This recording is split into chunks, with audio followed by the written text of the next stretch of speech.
Hello class, welcome back to another learning video. তো আজকে আরও একটি নতুন ভিডিও নিয়ে আমরা হাজির হয়েছি। আর আজকের টপিক তোমরা দেখতেই পাচ্ছ, প্রেজেন্ট পারফেক্ট কন্টিনিউয়াস টেন্স। এর আগে টেন্স নিয়ে আমরা অনেকগুলো ক্লাস করেছি, সেই ক্লাসগুলো তোমরা চ্যানেলের প্লেলিস্টে গিয়ে দেখে নিতে পারো। আর আজকে যেটা টপিক শুরু করব, প্রেজেন্ট পারফেক্ট কন্টিনিউয়াস টেন্স, সেটাও তোমরা খুব ভালো করে দেখো। তো চলো ভিডিওটি শুরু করি, লেটস স্টার্ট। তো ক্লাস, আমরা টেন্স নিয়ে এর আগে অনেকগুলো ক্লাস করেছি। তো আমি ঠিক করেছি যে টেন্স এবার পুরোপুরি সম্পূর্ণ করেই আমরা নতুন কোনো টপিকে যাব। তো আজকে যেটা topic present perfect continuous tense, সেটা তোমাকে খুব ভালো করে বুঝতে হবে। প্রেজেন্ট পারফেক্ট কন্টিনিউয়াস টেন্স কি? প্রেজেন্ট পারফেক্ট কন্টিনিউয়াস টেন্সের আগে বলার আগে তো এইটা একটু জানো, কন্টিনিউয়াস মানে আমরা কি বলছি, যে কোনো কাজ, কোনো কিছু ঘটছে। অ্যাকচুয়ালি কন্টিনিউয়াস মানে কি বলতে পারি, ঘটমান। কন্টিনিউয়াস মানে কি, ঘটমান। তো প্রেজেন্ট পারফেক্ট কন্টিনিউয়াস, এইবার তোমাদের আইডিয়াটা আরও স্পষ্ট হবে। মানে বর্তমানকালে কোনো কাজ চলছে প্লাস অতীতে আরম্ভ হবে। তার মানে যদি আমি সহজভাবে সংজ্ঞাটা তৈরি করি, যে অতীতকালে কোনো কাজ চলছিল এবং সেই কাজটা এখনও চলছে, এই রকম বোঝালে কি হবে, প্রেজেন্ট পারফেক্ট কন্টিনিউয়াস টেন্স। আমরা একটু লেখার চেষ্টা করছি যে অতীতকালে কোনো কাজ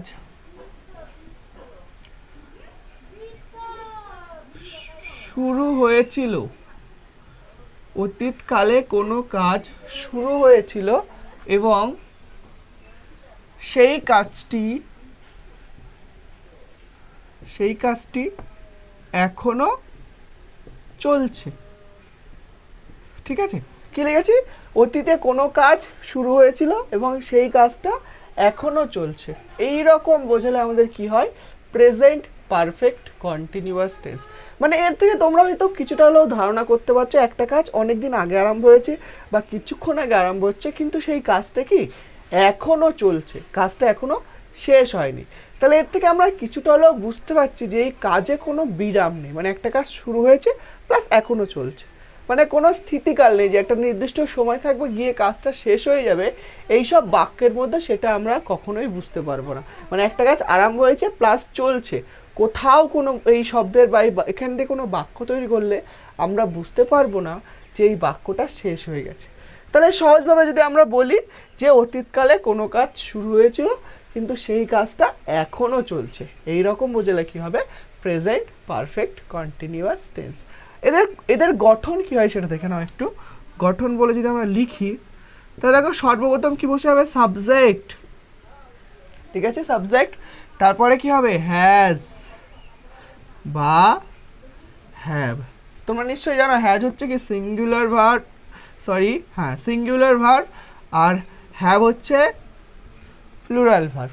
তো সেটা একটু জেনে রাখতে হবে, কেন এটা সিঙ্গুলার ভার্ব আর এটা প্লুরাল ভার্ব। আমরা যখন এই হ্যাজটাকে সিঙ্গুলার সাবজেক্টের সাথে ব্যবহার করা হয়, এই হ্যাভটাকে প্লুরাল সাবজেক্টের সাথে ব্যবহার করা হয়। তো সাবজেক্ট প্লাস হ্যাজ হ্যাভ, তারপরে একটা কি বিন বসবে, তারপরে কি ভার্ব, তারপরে ভার্বের সাথে আইএনজি, তারপরে কি আমাদের অবজেক্ট হবে।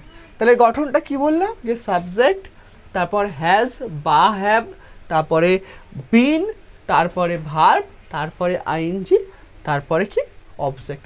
তাহলে আমাদের প্রেজেন্ট পারফেক্ট কন্টিনিউয়াস টেন্স জানতে গেলে এই গঠনটা কিন্তু খুব ভালোভাবে আমাদেরকে মুখস্থ করতে হবে। গঠনটা কি, সাবজেক্ট, হ্যাজ হ্যাভ, তারপরে বিন, তারপরে ভার্ব, তারপরে আইএনজি, তারপরে অবজেক্ট।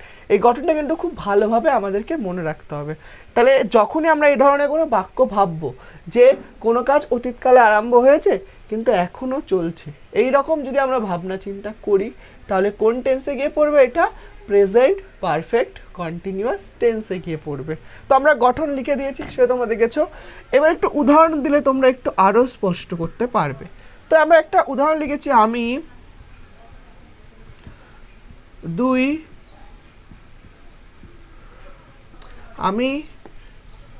2 ঘন্টা ধরে পড়ছি। তাহলে এইখানে আমি একটা বাক্য লিখেছি কি, আমি 2 ঘন্টা ধরে পড়ছি। তাহলে একটা কাজ 2 ঘন্টা আগে শুরু করেছি কিন্তু এখনো চলছে। এই বাক্যের মধ্যে কি তুমি বুঝতে পারছো যে এই বাক্যটা শেষ হয়ে গেছে? দেখো কিন্তু বোঝা যাচ্ছে না, 2 ঘন্টা আগে পড়ে শুরু করেছি কিন্তু এখনো পড়াটা চলছে, কখন শেষ করবো কিন্তু সেটাও আমি জানি না।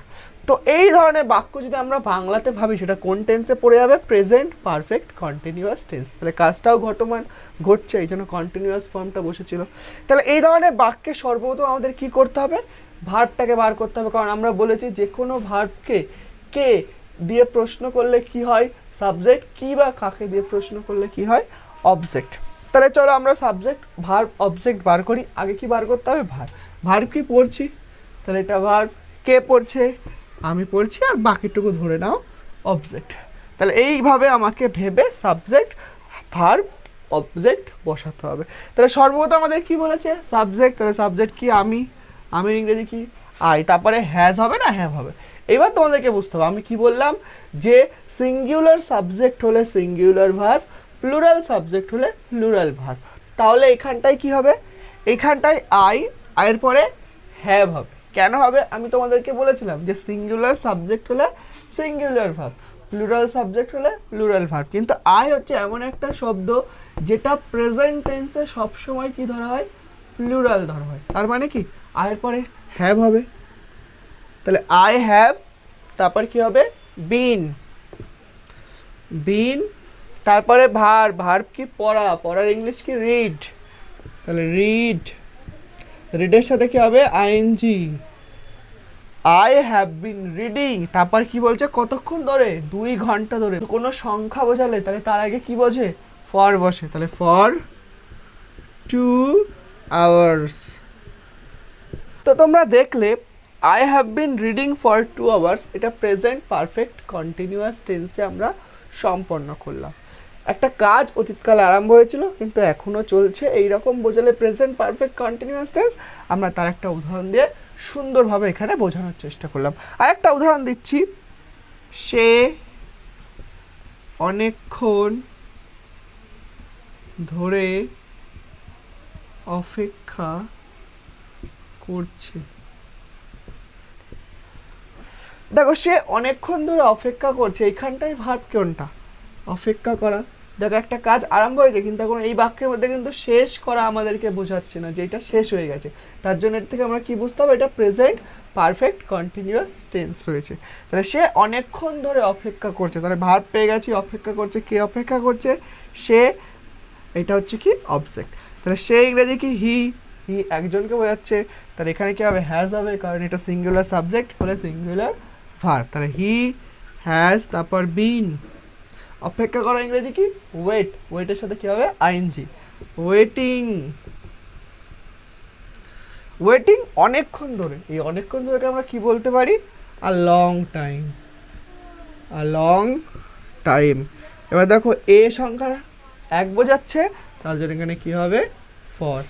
হি has been waiting for a long time. সে অনেকক্ষণ ধরে অপেক্ষা করছে। তাহলে একটা কাজ অতীতে আরম্ভ হয়েছে আর এখনো চলছে। আমরা লাস্ট আর একটা উদাহরণ দিয়ে এটাকে আরো সম্পূর্ণ ভালোভাবে বোঝানোর চেষ্টা করব। তো চলো ওটাও দেখে নিই। তো দেখো আমরা এখানে আর একটা বাক্য লিখেছি। কি লিখেছি? আমরা 2015 সাল থেকে এখানে বাস করছি।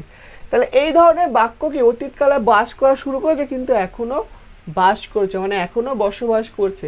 তাহলে এর থেকে আমরা বুঝতে পারছি এটা কি? প্রেজেন্ট পারফেক্ট কন্টিনিউয়াস টেন্সে আছে। তাহলে এটাকে কিভাবে আমরা গঠন করব? তো সর্বপ্রথম আমাদের কি খুঁজতে হবে? ভার্ব। ভার্ব কি? বাস করছে, এটা ভার্ব। কারা বাস করছে? আমরা। আর বাকি টোটালটা ধরে নাও অবজেক্ট প্লাস রিমেইনিং অংশ। তো সাবজেক্ট কি? উই। উই মানে কি? আমরা। একজনকে বোঝাচ্ছে না, অনেকজনকে বোঝাচ্ছে, তার জন্য এখানে কি হবে? হ্যাভ, কারণ হ্যাভ হচ্ছে প্লুরাল ভার্ব। We have. তারপর কি হবে?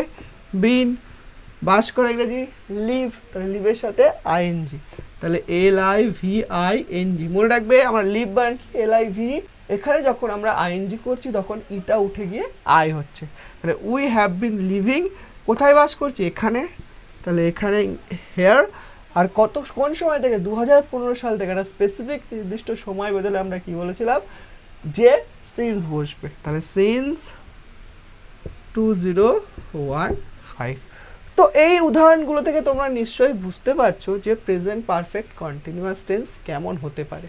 তো আজকের ভিডিও আমরা কিন্তু এখানেই শেষ করছি।